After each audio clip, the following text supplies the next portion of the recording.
नमस्कार, ESPN 9 news आप देख रहे हैं। विधानसभा चुनावों के बीच 2024 में होने वाले लोकसभा चुनावों की चर्चा थमी नहीं है। बीजेपी राज्य और राष्ट्रीय स्तर पर समर्थन जुटाने में लगी है। खबर है कि इस बार पार्टी खास तौर से मुस्लिम समर्थन बढ़ाने और उन्हें वोट में तब्दील करने की तैयारी कर रही है। इसी के तहत पार्टी मोदी मित्रों की नियुक्ति कर रही है।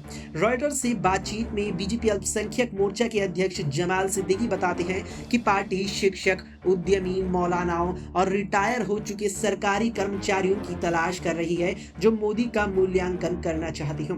एजेंसी को बीजेपी पदाधिकारियों ने बताया कि 25,000 से ज्यादा मुस्लिम मोदी को लगातार तीसरी बार जिताने के लिए मेहनत कर रहे हैं। मुस्लिम और कुछ संगठन आरोप लगाते रहे हैं कि बीजेपी के कुछ नेता उनके खिलाफ बोलने और कार्रवाई करने में शामिल रहे हैं, जबकि पार्टी के मुस्लिम नेता सैयद जफर इस्लाम ने कहा कि मोदी इस बात से इनकार करते हैं कि भारत में धार्मिक भेदभाव है। उन्होंने कहा कि मुस्लिम और हिंदू के बीच हिंसा की जड़ें गहरी हैं, लेकिन अब सुर्खियां सिर्फ इसलिए बटोर रही हैं क्योंकि विरोधी दल इसका इस्तेमाल कर पार्टी पर हमला करने के लिए करते हैं।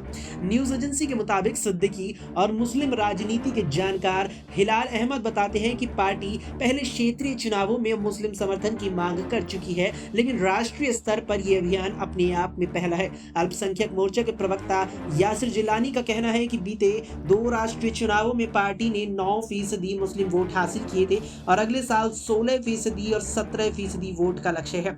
2 पदाधिकारी भी बताते हैं कि बीजेपी की नजरें 65 सीटों पर है, जहां मुस्लिम वोटर कम से कम 30% हैं। पार्टी पदाधिकारियों ने बताया कि फिलहाल बीजेपी के पास ऐसी करीब 2 दर्जन सीटें हैं।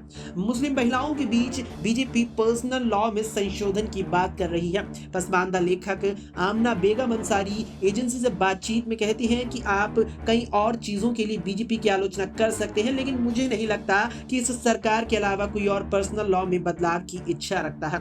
फिलहाल के लिए इस वीडियो में इतना ही। देश और दुनिया की तमाम खबरों को लेकर अपडेट रहने के लिए आप देखते रहिए एसपीएन 9 न्यूज।